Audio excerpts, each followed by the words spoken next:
You're listening to the Hour of the Time. I'm William Cooper. Good evening, ladies and gentlemen. I hope you're all ready for tonight's broadcast. This is a live broadcast. And we're going to talk about documents that I saw while I was with the Office of Naval Intelligence, specifically on the intelligence briefing team of the United States Commander-in-Chief of the Pacific Fleet, who at that time was Admiral Bernard Clarey. These documents outlined the coming formation of a one-world socialist government.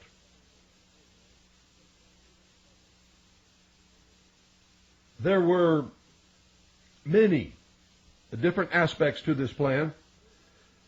One called for the ultimate unification of all religions into one, or to put it another way, the destruction of all existing religions save the religion of the group that is bringing about what is known to most of us as the New World Order.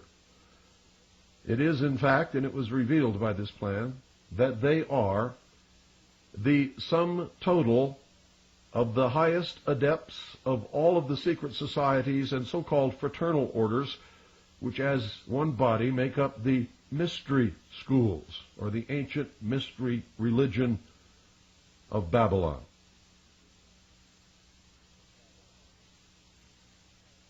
This plan called for the creation of an external, artificial, and I stress that word artificial, threat to this earth. The entire ufology movement, ladies and gentlemen, is a creation meant to bring that about. Don't go away. I'll be back in just a couple of minutes, and we will continue. Yes, ladies and gentlemen, there is a plan to bring about a new world order, and a lot of the things that you see happening in the world today are a direct result of action taken to complete that plan. Now, many of you aren't going to believe a word that I'm saying, and that's okay. You will find out eventually, I can assure you. And just as a little aside here, over the years that I've been warning people about this and teaching people the truth about what's really going on, I have made probably 200 or 300 predictions. I've only been wrong once. All of my predictions have come true, ladies and gentlemen, except for one, and that was my prediction that Manuel Noriega would not be tried in an American court nor serve any time in an American prison, because it was against the law of nations for somebody like the United States to arbitrarily decide to arrest the leader of a foreign country. Just as their diplomats have immunity when they are here in this nation representing their country, the heads of government of all countries have diplomatic immunity unless they are captured as an act of war. But that was no war, ladies and gentlemen. It may have been an act of war, but it was no war. It was a police action. I mean, our troops went down there specifically to arrest Manuel Noriega on charges put forward by the Justice Department in a United States court. It was unlawful. But at that time, I was not aware that they were so far along in their plans that the concept of sovereign nations no longer stands. Which means if another nation ever becomes more powerful than the United States of America, they can do the same thing to us, ladies and gentlemen, or the United Nations. If the Security Council votes to arrest the President of the United States based upon the precedent that we set in Panama, they can do it.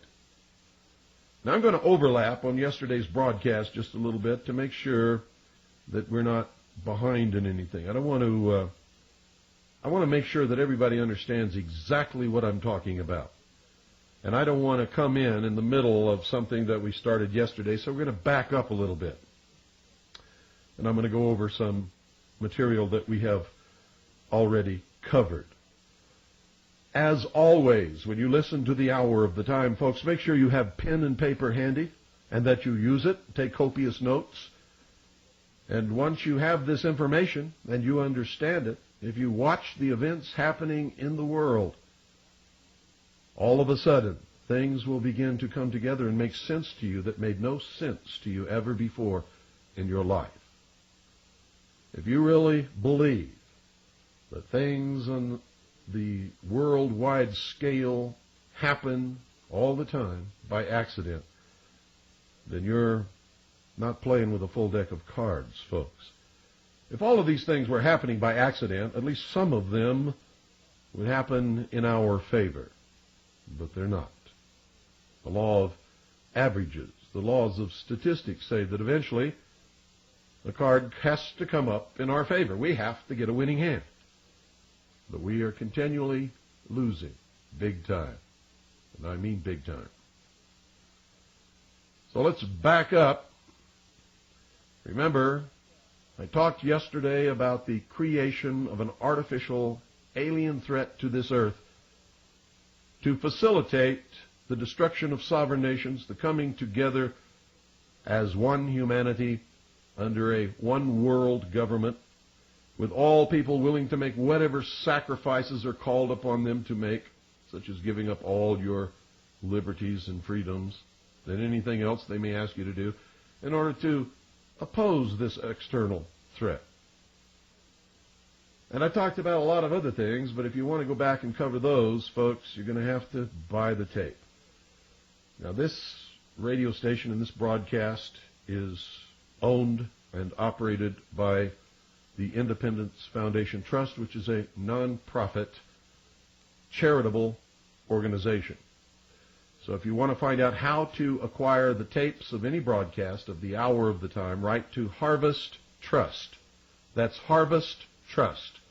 P.O. Box 2470, Pine Top, Arizona 85935. That's Harvest Trust, P.O. Box 2470, Pine Top, Arizona 85935.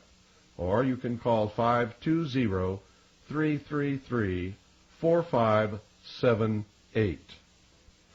We now continue with today's broadcast.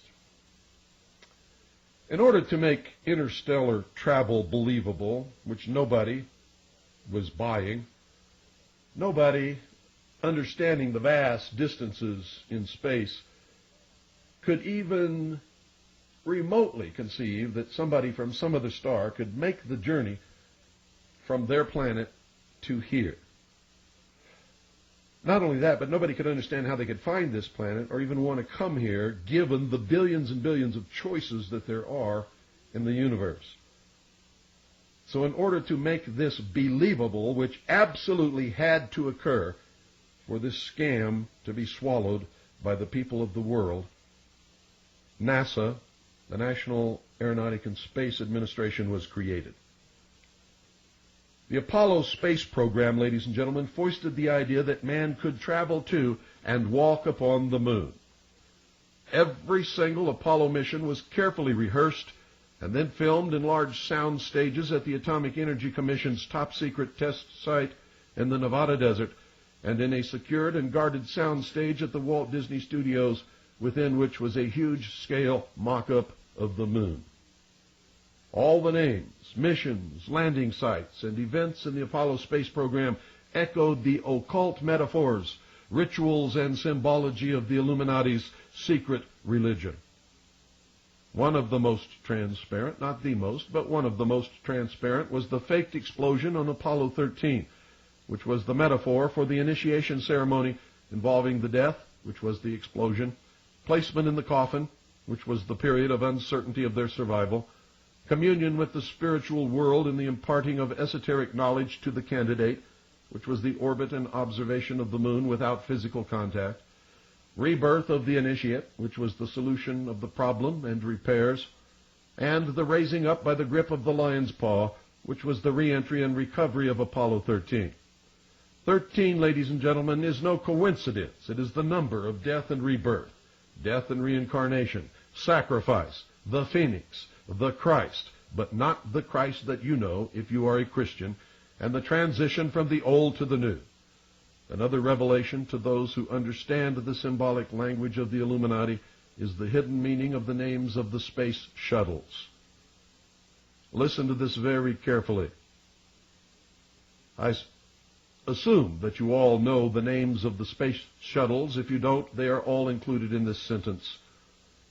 Quote, a Colombian enterprise to endeavor for the discovery of Atlantis, and all challengers shall be destroyed, end quote. Exploration of the moon, ladies and gentlemen, stopped because it was impossible to continue the hoax without being ultimately discovered. They were pressing their luck as it was. And of course, they ran out of pre-filmed episodes.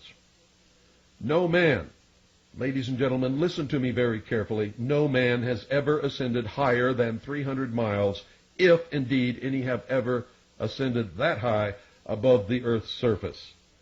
No man has ever orbited, landed on, or walked upon the moon in any publicly known space program. If man has exceeded the 300-mile limit, and if man has ever truly been to the moon, it has been done in secret and with a far different technology. It was not done in the Apollo space program. And any high school student with a basic physics book can prove it. The tremendous radiation encountered in the Van Allen belt, a belt surrounding the Earth, ladies and gentlemen, of such intense radiation that before this information became embarrassing, scientists stated unequivocally that for a man to get through the Van Allen belt without frying in this radiation, he would need a 4-foot-thick lead shield. But that's not all.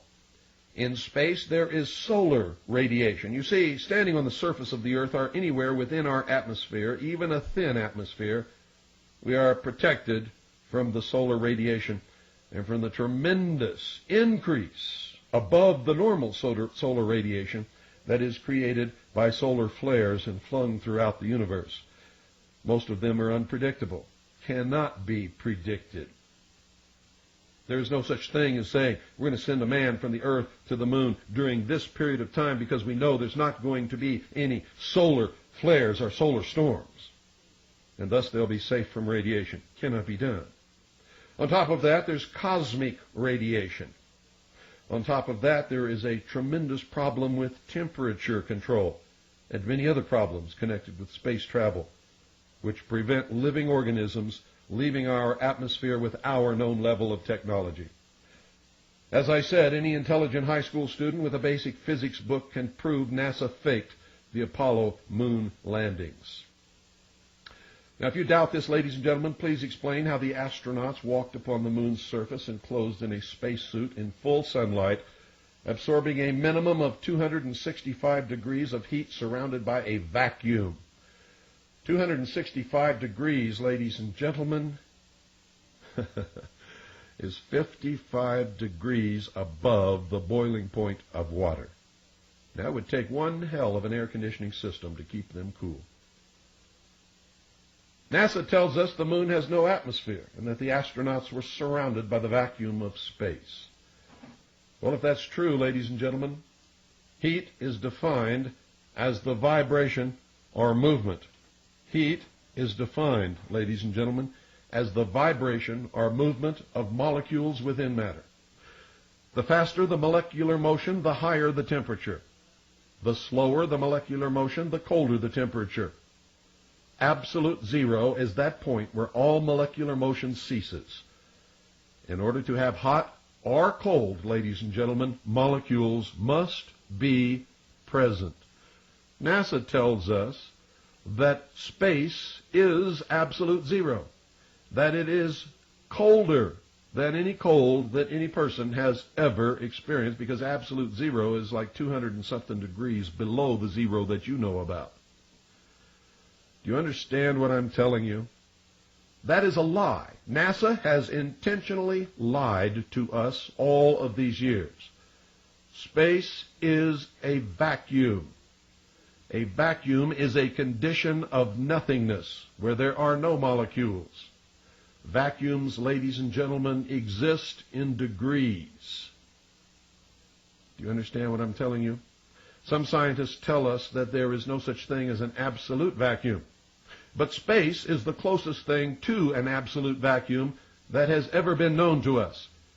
There are so few molecules present in most of the areas of what we know as space that any concept of hot or cold is absolutely impossible to measure. For all intents and purposes, it cannot be measured, does not exist.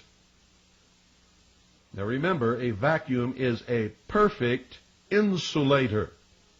That's why a thermos bottle or a vacuum bottle is used by all of you to store your hot or cold liquids in order to maintain the temperatures for the longest time possible without reheating or recooling. Same thing in space, ladies and gentlemen. Space is a perfect insulator. It is not cold. However, an object in space can be heated by the radiant heat of the sun, which can travel through a vacuum, although it does not affect the vacuum. Remember, for something to be heated or cooled, there must be molecules present. Radiation of all types will travel through a vacuum, but will not affect that vacuum. Radiant heat from the sun travels through the vacuum of space, but does not warm space. In fact, the radiant heat of the sun has no effect whatsoever until it strikes matter. Molecular movement will increase in direct proportion to the radiant energy which is absorbed by matter. The time it takes to heat matter exposed to direct sunlight in space is determined by its color, its elemental properties, its distance from the sun, and its rate of absorption of radiant heat energy. In other words, an object in space will absorb the radiant heat energy of the sun and will be heated until its temperature becomes equal to the radiant heat that it is absorbing. The side of the object that is in shadow will not be cooled by the so-called, quote, cold of space, end quote, NASA's lie that it has perpetrated for all of these years. It does not happen.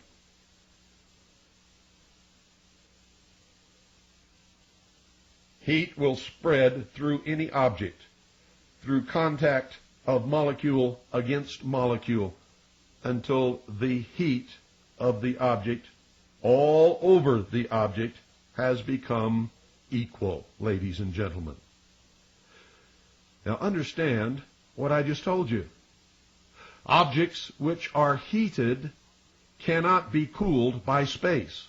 In order for an object to cool, it must first be removed from direct sunlight, and then it will stay at the temperature that it is at for quite a long time, until the molecular motion slows down through the resistance of molecules vibrating against each other, until all motion stops if the object is kept out of direct sunlight for a long enough period of time. Objects which are in the shadow of another object will eventually cool, but not because space is cold. Space is not cold. Space has no temperature whatsoever. Space is a perfect insulator. Hot and cold do not exist in the vacuum of space, or in any vacuum for that matter.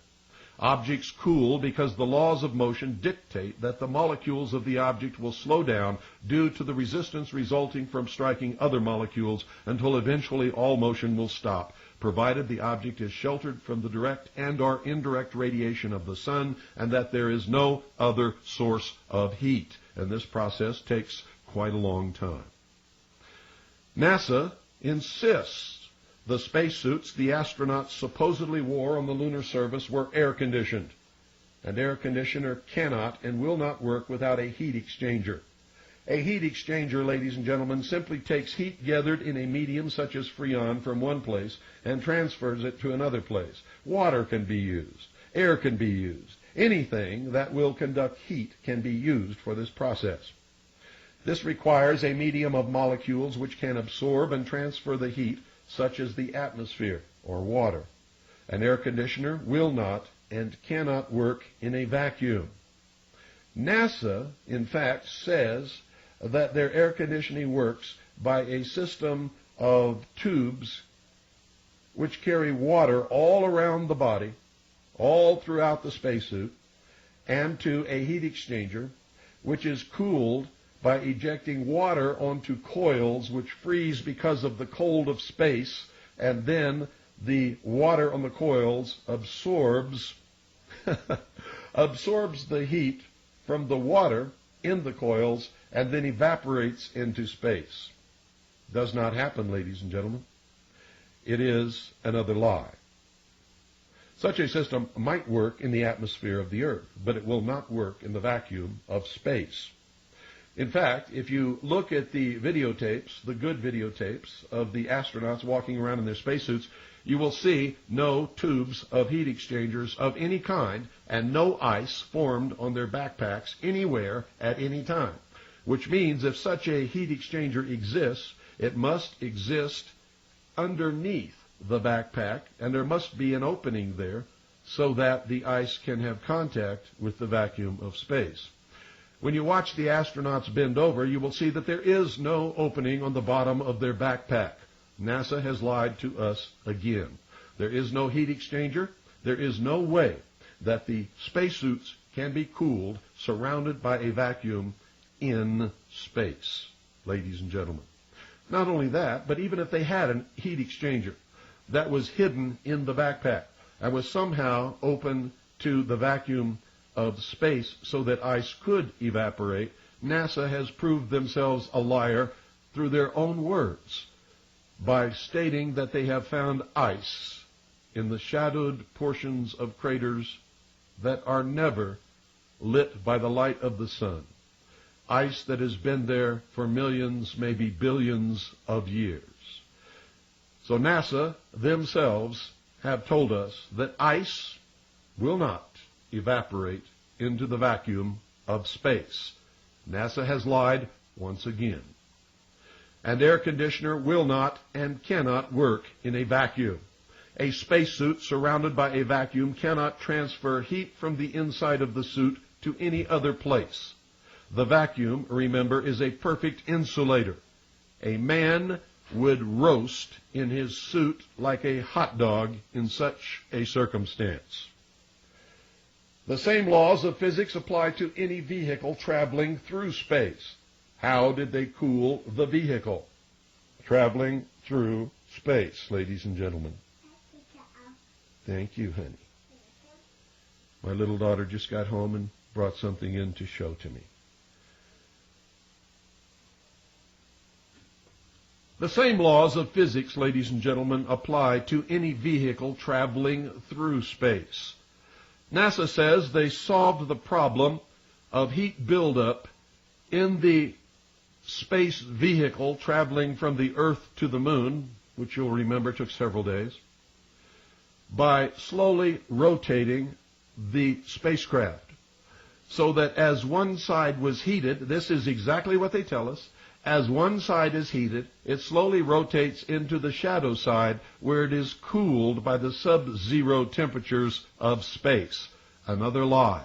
Remember, space is a vacuum. It is a perfect insulator. The only thing that NASA could accomplish by slowly rotating the vehicle as it traveled through space would be to roast the astronauts evenly all the way through from all sides, just like a hot dog or a turkey on a spit. Do you understand what I'm telling you? There is no way to cool that spacecraft traveling through space, and the way that NASA does it, or the way that NASA has told us that they did it, is a lie. It is a lie. Remember, they told us that the spacecraft is slowly rotating as it travels through space. And as one side is heated to the tremendous temperatures caused by the radiant heat of the sun, it slowly rotates into the shadow side. It's always rotating, so it doesn't stay there very long. But NASA claims that it was cooled by the sub-zero temperatures of space. It is a lie. If the spacecraft was cooled by the sub-zero temperatures of space, why isn't your coffee cooled in the sub-zero temperatures of the vacuum that surrounds your coffee in a vacuum bottle? Because there is no temperature in a vacuum. And that's exactly what keeps your coffee hot, ladies and gentlemen. NASA has lied to us. NASA and the Apollo space program is one of the biggest hoaxes ever perpetrated. And this is just one of over 100 valid scientific reasons why NASA and the Apollo space program are two of the biggest lies ever foisted upon the unsuspecting and trusting people of the world. The head of NASA at the time of the Apollo space program, Mr. Kleindienst was rewarded for his ability to hoodwink the world. He is now the Grand Commander of the Council of the 33rd Degree of the ancient and accepted Scottish rite of Freemasonry of the Southern Jurisdiction. In other words, he's the boss of almost all of the Freemasons in the world. All of the astronauts were Freemasons. All of them, ladies and gentlemen. There's a photograph in the House of the Temple in Washington, D.C. of Neil Armstrong on the moon's surface, supposedly. We know that he really was not there when this photograph was taken. In his spacesuit, holding his Masonic apron in front of his groin. The effect upon the people of the world was that if we could go to the moon, other creatures from other worlds could travel to our Earth, especially an advanced race of other creatures. The escalation of the artificial alien threat scenario since that time has been and continues to be extremely obvious. After hearing this broadcast, you should go back and watch Independence Day again and listen very carefully to all of the dialogue, especially that spoken by the President and some of the other leaders of the world. A result, ladies and gentlemen, of the Genome Project at Los Alamos National Laboratory, the recent success of cloning and advances in biochemistry will produce laboratory-created creatures that will ultimately be presented to the people of the world as extraterrestrial in origin. The only reason an extraterrestrial has not been presented to humanity is that they have not yet succeeded in making one that is believable. For an in-depth explanation of this artificial alien threat scenario, read the report from Iron Mountain, The Probability and Possibility of Permanent Peace. The whole scenario is outlined in that study. A propaganda decoy has been presented by socialist change agents known to you as William Moore, Jamie Chanderay, and Stanton T. Friedman. It is called Operation MajestyTwelve. It has succeeded in leading the sheeple, especially the ufologists for a while anyway, away from the truth by presenting the artificial alien threat as a government cover-up, and that aliens are real. Most of the well-known ufologists and so-called UFO researchers are Illuminati socialists or government change agents operating in furtherance of propagandizing the American people. Ruby Ridge, Waco, the attack against patriots and militias and other acts of aggression against the American people who might discover and combat this fraud are acts of war. They are designed to demonize fundamentalist Christians, Jews, Muslims, members of the Mormon Church, other religious fundamentalist organizations, the lawful constitutional militia described in the statutes and the United States Code, and anyone else who might fight in defense of the Constitution and our liberty and freedom. These terrorist acts deliver a message to the American people and to the people of the world that any opposition to the new world supra-government will be met with overwhelming force and the complete genocide of the enemies of socialism. The World Trade Center bombing, the bombing of the Oklahoma City Alfred P. Murrah Federal Building, and mass shootings by mental and ex-mental patients of large numbers of men, women, and children in Stockton, California, and the most recent one, were and will continue to be intentional acts of war designed to spread terror and a feeling of helplessness.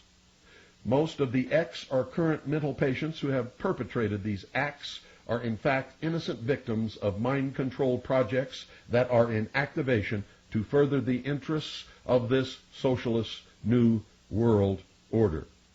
In my book, Behold a Pale Horse, I predicted that the first major terrorist attack upon the United States would take place in New York City. I was correct. I said that it would not stop there, and I've said on this broadcast that it would not stop there, that it would spread, and that these attacks and these shootings would continue until the American people get down on their knees and beg their slave masters to disarm them so that they can be more easily and more quickly enslaved. And the sheeple are following for it, hook, line, and sinker. In fact, ladies and gentlemen, and it is a fact, the FBI, the Federal Bureau of Investigation, orchestrated the attack upon the World Trade Center, teaching the terrorists how to drive the van. They taught the terrorists how to build the bomb. They placed it in the building and detonated the bomb. One of the Federal Bureau of Investigation informants attempted to secure permission from the FBI to substitute inert ingredients for the bomb so that no one would be injured. But the Federal Bureau of Investigation agent in charge denied the request. The informant tape recorded every single one of his conversations. That's right, it is a combination. He recorded all of his conversations with the FBI, and a full transcript of the tapes were printed in the New York Times. The judge refused to allow the tapes to be presented in court in defense of the FBI informant. Confederate would be a much better word. The attack on the Alfred P. Murrah Federal Building was designed to affect the heartland. It was designed, ladies and gentlemen, to affect the heartland so that no one in the nation will feel safe. These acts, in the manner of Hegel's dialectic, are leading to a need for the elimination of the rights of individuals and the disarmament of all peoples so that the world's super-government can step up to provide the solution, which will be artificial safety and security from terrorism, something that no one can ever guarantee. But the sheeple will believe it. Thesis against antithesis equals synthesis. The Omnibus Counterterrorism Act, which followed, gave the President the power to arrest, imprison, and/or deport any political opposition without trial, without habeas corpus, and without explanation of any kind. It, in fact, gave him the power to name any group a terrorist group, thus setting the stage for the arrest, detention, imprisonment without benefit of habeas corpus, without benefit of any kind of trial, with a possible result of deportation to a foreign country, and without explanation to anybody, by anybody. And I'm here to tell you, if these acts of terror do not succeed, there will be more bombings. There will be chemical or biological attacks. They will escalate in the destruction, maiming, and killing of men, women, and especially children. As a last resort, if all else fails, the Illuminati are prepared, and I'm going to tell you this again so that you understand it, as a last resort, if all else fails, believing completely that the ends justify the means, the Illuminati are prepared to detonate an atomic weapon in a large American city such as New York, Chicago, or Los Angeles. A war may be promulgated in the Middle East in order to provide the excuse needed to explain terrorist attacks upon the United States of America to the American sheeple in order that they will accept personal disarmament in the interest of peace and security. Now listen to this closely, and if you don't believe it, you check it, because all the documentation is in the public domain. Most of it has already been admitted by the United States government and has been published in the major newspapers of the nation. Saddam Hussein was trained by the Central Intelligence Agency. Saddam Hussein was put in power in Iraq by the Central Intelligence Agency under George Herbert Walker Bush, who later became the President of the United States of America, and led the United States in a war called Desert Storm against Saddam Hussein and Iraq, making sure that no harm came to Saddam Hussein. The United States armed Iraq and gave Saddam Hussein the technology and scientific knowledge to create weapons of mass destruction. Saddam Hussein functions as the big boogeyman of the world, or the Antichrist, if you will, and the stage was set in a film narrated by the same man who on the Mercury Theater presented the War of the Worlds in 1938, called The Late Great Planet Earth, in which an Antichrist was presented as a man from the Muslim world. Incredibly, ladies and gentlemen, in this film, he looks exactly like Saddam Hussein. Saddam Hussein functions as the Antichrist, or the big boogeyman of the world, so that the United Nations can cement its authority over the so-called sovereign nations, which, by the way, are not sovereign anymore. And that is why Saddam Hussein was not killed during the Gulf War, and that's why he won't be killed in any future Gulf War. His purpose is to function as an Antichrist, to create terror in the minds of the sheeple of the world. The answer, of course, will be the destruction of national sovereignty worldwide, the establishment of a one-world socialist government under the United Nations, disarmament of all nations, and the establishment of a world police force. The terrorist attacks, ladies and gentlemen, which will be launched in the United States will be blamed upon Middle Eastern religious fanatics, Christian fundamentalists, white supremacists, patriots, or militias. A more immediate result of these operations will be the increased use of military forces, weaponry, and equipment such as tanks and armored personnel carriers in civilian law enforcement. The suspension or elimination of habeas corpus, the elimination of jury trials, and the institution of martial law with show trials conducted by a tribunal of judges. When you continue to hear this constitutional republic referred to as a democracy, you must remember that V.I. Lenin, the founder of the Soviet Union, said, quote, "Democracy is indispensable to socialism," end quote. When you hear our military referred to as UN peacekeepers, remember that both Karl Marx and Lenin defined peace as, quote, "the elimination of all opposition to socialism," end quote. When you wonder where all this is taking us, remember that both Marx and Lenin stated that, quote, "the ultimate goal of socialism is communism," end quote. And if you think communism is dead, read Gorbachev's book, Perestroika, and he will tell you quite the opposite. And if you think the fall of the Soviet Union was the end of communism, read Golitsyn.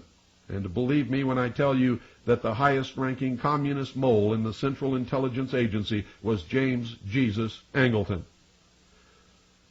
The Turner Diaries, ladies and gentlemen, were actually written by the Central Intelligence Agency prior to 1972. The concept of leaderless resistance was promulgated to enable easy destruction of any resistance to the world super-government. Small, scattered units without a concerted tactical plan and a solid, reliable command structure will be defeated in a very short period of time. No such movement could ever effect the necessary political control to restore order and reinstitute government of any kind, even if they managed to win the war. Now let me say that again so that it sinks through some of the thick heads out there. The concept of leaderless resistance was promulgated to enable easy destruction of any resistance to the world super-government. The Turner Diaries also branded anyone who used such a tactic as racist terrorists. Small, scattered units without a concerted tactical plan and a solid, reliable command structure will be defeated in a very short period of time. No such movement could ever effect the necessary political control to restore order and reinstitute government of any kind, even if they managed to win the war. Many of the so-called patriot leaders, such as Lieutenant Colonel James Bogreitz, Mark Kornke, John Statmiller, Kurt Saxon, and many others are actually change agents of Illuminati socialism or the intelligence community. World War III is being fought now. It is being fought with information warfare using very sophisticated mind control techniques, propaganda, disinformation, intimidation, fear, and manipulation. It is, in fact, a usually quiet war being fought mostly with silent weapons. But before long, ladies and gentlemen, I guarantee you it will become very loud and very destructive. Ordo ab chao dictates that the old order be completely and thoroughly destroyed before the new order can be established. How do they do this? Well, many of you follow some of these change agents, believing that they're on your side, looking up to them as heroes, thinking that they're telling you the truth. But, ladies and gentlemen, nothing could be farther from the truth. One of the greatest Trojan horses ever presented to the American people has been Lieutenant Colonel James Bo Gritz. Now, this is written by Bo Gritz. Nothing is invented here. I'm going to read you a letter that he wrote in response to an editorial printed in the Hartford Advocate. This letter was written by Bo Gritz to the Hartford Advocate as a reply. And I'm only going to read you the portions of it that apply to this broadcast because it's a long, long letter. He says, quote, "The 17 October edition of the Hartford Advocate's Conspiracy of Hate was indeed just that, but devoid of fact. Since its release, outraged Americans have faxed and mailed me copies from all over the United States. It is unfortunate that the Advocate printed this extensive cover article without so much as a phone call to me. This was irresponsible and insupportable journalism, unless the purpose of the publication is to provide the public with fish wrap. The article cast me as a militia-leading, government-hating, anti-Semitic racist supporter of the Ku Klux Klan and neo-Nazis, all of which is a blatant lie. In accordance with United States Codes 10 and 32, which define the unorganized militia, let me say that again so that there's no mistake here, which define the unorganized militia as a regular, listen to me very carefully, he makes a confession here, as a regular United States Army officer on retainer with hip pocket orders, I cannot be a member of any militia. I neither belong to nor lead any such organization. Neither do I support fear of black helicopters, United Nations, or extraterrestrial invasions. I have steadfastly done everything in my power to dissuade anarchist militia activity and debunk people who advocate violence." Now, what's important there, ladies and gentlemen, is that he has been telling us for years that he resigned his commission as a regular United States Army officer. He lied.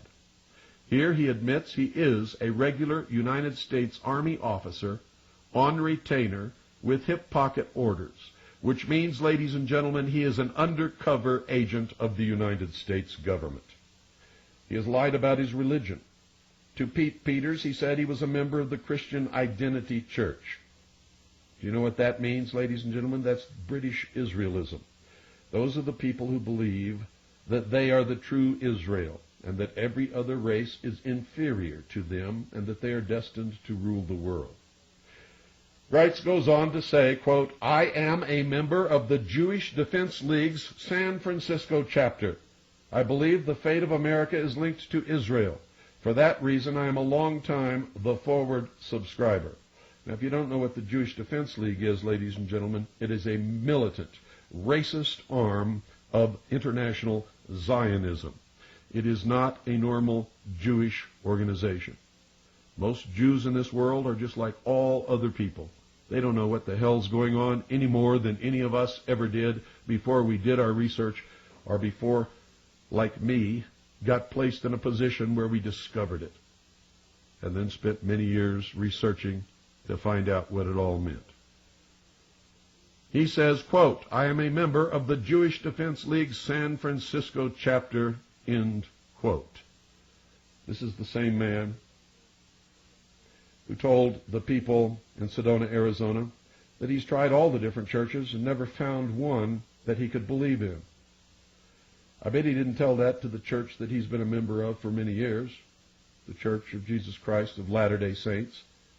One day on his radio program, he even told everybody that he had left the Mormon Church, didn't want to be a member of it anymore, didn't believe in its religion, and then began on the radio talking about how he had sent his son for past life regression and how he believed in reincarnation and all of the New Age movement things. This is how he trolls for people to follow him. Whoever you are, he will be whatever you are in order to get you to follow him so that he can find out who you are and what you're doing and where you live, so that when all this comes down, anyone who would dare fight against the New World Order can be rounded up and imprisoned.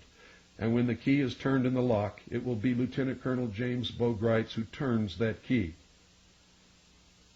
If you read the letter, and you can find it on my webpage, harvest-trust.org, that's harvest-trust.org. When you read the letter to the editor, written by Lieutenant Colonel James Bogreitz, please note the admissions contained therein. He states that he became a cadet in 1953 and entered active Army service in 1957. He admits that he is now, at this time, as I speak, a regular United States Army officer on retainer with hip pocket orders. In other words, he is an undercover agent of the United States government. Yet he has claimed on many occasions that he resigned his commission. If he had resigned his commission, as he has claimed, why is he always in uniform and or pictured in uniform? You want to know? Because most of the sheeple are suckers for a uniform and a chest full of ribbons. Greitz is working for the Department of Defense and the United States government right now. He admits membership in the Jewish Defense League. He openly admits that he is a Zionist. He has claimed to be a Mormon, Christian identity, Christian, and during one memorable moment while lecturing in Sedona, Arizona, Greitz claimed to have tried all religions, but had never found one in which he could believe. There is nothing, folks, listen to me, there is absolutely nothing wrong with being in the military or with being a member of the Jewish Defense League. There is, however, a great deal wrong with lying to the American people. There is nothing wrong with being a member of the Mormon Church. There is nothing wrong with being a member of the Christian Identity Church. There is nothing wrong with being an atheist and saying that he's never found a religion that he can believe in, if that is true and if he's being honest with everybody.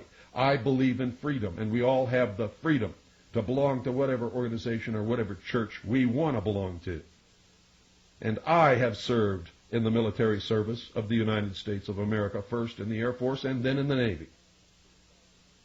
So understand that I am not criticizing him for these things. What I am criticizing him for is lying to the American people, repeatedly lying over and over and over again, while all the time he is a paid undercover agent of the United States government, by his own admission. Now, Zionists believe they are a superior race, chosen by God to rule the world in a one-world government with the capital in Jerusalem. Zionists believe all other people are inferior. Zionism is Christian identity, British Israelism, and a radical branch of Judaism. Most Zionists are white Christians and Orthodox Messianic Jews. Most Jews are not Orthodox, are not Zionists, but are secular in their religious beliefs. Harvest Trust, over the years, in our investigations, have determined that Greitz is a 32nd degree Freemason of the Scottish Rite of Freemasonry of the Southern jurisdiction. His photograph appeared on one of the covers of a very prominent Patriot magazine. On his hand, he is wearing the ring of the 32nd degree of the Scottish Rite of Freemasonry. He is an FBI informant When he was called to help the FBI at Ruby Ridge, he was called by the FBI and was working for the FBI and wore a wire the whole time in every conversation that he had with Randy Weaver. He is an active undercover agent for the Special Operations Group of the Department of Defense as an integral member of a project called Trojan Horse. Now remember, you heard all this from William Cooper years ago, and you're hearing it again because now we have it in his own words in a letter that he wrote, which we got off of his webpage. And just to make sure that we were doing the right thing, we got a copy from the newspaper which he wrote it to and who printed it on their editorial page. World War III is being fought now. It is being fought with information warfare, using very sophisticated mind control techniques, propaganda, disinformation, intimidation, fear, and manipulation. It is, in fact, a usually quiet war being fought mostly with silent weapons. But before long, it will become very loud and very destructive. Ordo ab chao is the motto of the higher degrees of this order, and it dictates that the old order be completely and thoroughly destroyed before the new order can be established. A one-world socialist government is the stated and avowed policy of the United States government. The United States created the United Nations. The United States State Department wrote the policy in the document known as State Department Publication 7277, which includes an introduction by President Truman, 33rd degree Freemason, which admits the United States government's world government policy. State Department Publication 7277 outlines the merger of the military of the United States with the military of the Eastern Bloc nations as a world peacekeeping force under the United Nations as the ultimate goal of the foreign policy of the United States of America. I didn't make any of this up, and everything that you have been told on yesterday's broadcast and today's broadcast is thoroughly documented. NATO is a part of the United Nations and was created under its auspices according to the United Nations Charter. The Warsaw Pact was a part of the United Nations and was created under its auspices according to the United Nations Charter. The Cold War was a scam which allowed both governments to levy large taxes which were used to develop the technology and experiment with techniques which will be combined to control the population of the world. The inclusion of Warsaw Pact nations as new members of NATO is the initial stage of Phase 2 of the merger of forces outlined in State Department Publication 7277, which will become the World Police Force under the United Nations. President Kennedy presented the plan to disarm the nations and people of the world to the United Nations. The United States planted the seed of an European Union, nurtured that idea, and has supported its formation. When the leader of the old Soviet Union banged his shoe on his desk at the United Nations and screamed, quote, "We do not have to invade the United States. We will destroy you from within," end quote, he was telling us the truth. The progression of accomplishments toward the completion of the plan to implement one world socialist totalitarian government is guided and controlled by the hierarchy of the Illuminati and the groups known as the Council on Foreign Relations, the Trilateral Commission, the Bilderberg Group, the Round Table Group, the Royal Institute of International Affairs, and many others, including the Illuminati in government and industry, who are members of the Supreme Council of the 33rd degree of the ancient and accepted Scottish Rite of Freemasonry of the southern and northern jurisdictions. The Supreme Council of the York Rite of Freemasonry, International Zionism, B'nai B'rith, the Grand Lodge of France, the Grand Lodge of England, the Order of the Golden Dawn, the Ordo Templi Orientalis, the Rosicruci, the Sovereign and Military Order of the Knights of Malta, the Knights Templar, the Jason Society, the Vatican, and many others, too numerous to list. See the occult and other links on our homepage.